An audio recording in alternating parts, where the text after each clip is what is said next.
Turo ko lang po kung paano gagamitin itong ating kalan na double, no? So, medyo may pagkaiba sa single lang.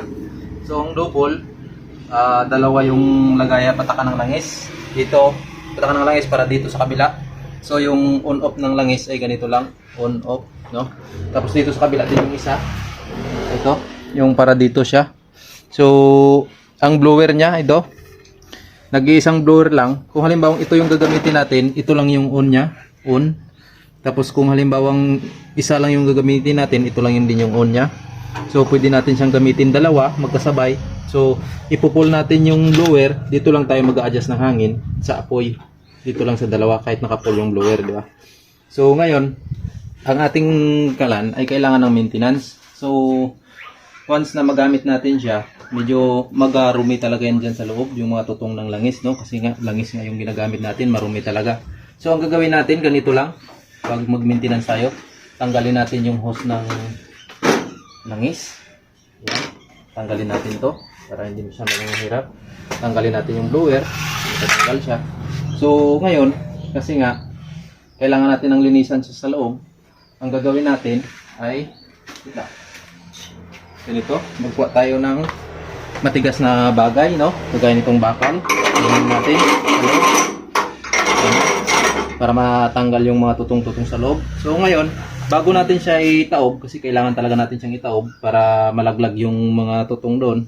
So bago natin siya itaob, yung itong butas na to, butas ng langis yan, pati sa kabila. So bago natin siya itaob, ibalik muna natin yung langis, ganun.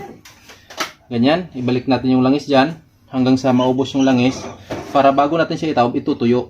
Kasi kung itaob natin siya kagad, dito lalabas yung langis.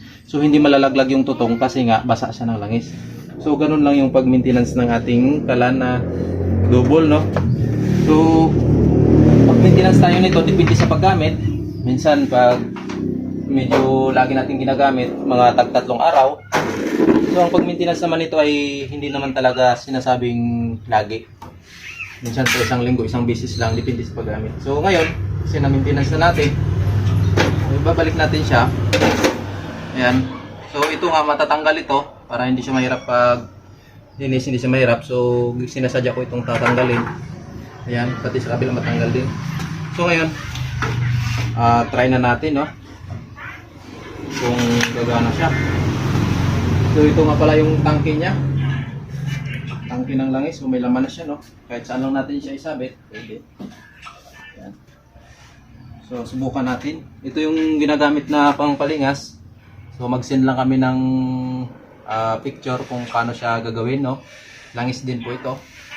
So ang paglagay nito ay konti lang. Mga isang tagay lang siya.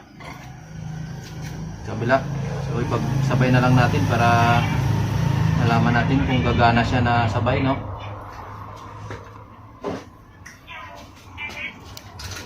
So mas maganda, gagamit tayo ng posporo, no?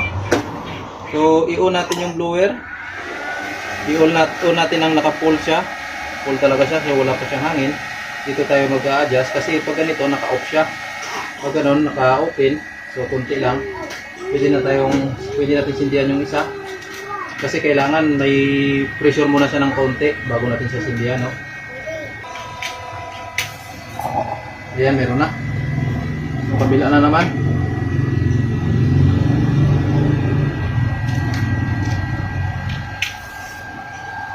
Ayan.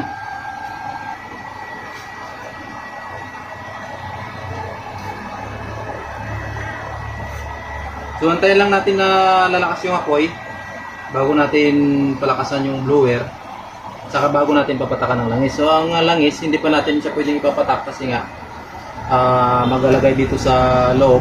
So mag-deliver tayo ay baka mabasa tayo ng langis. So doon na lang sa area kung saan pag once na ganyan na yung apoy, pwede na natin siyang patakan ng langis. Yung pagpapatak niyan, ganyan lang, naka-on. Ito, medyo okay na. Wala. Malak na natin.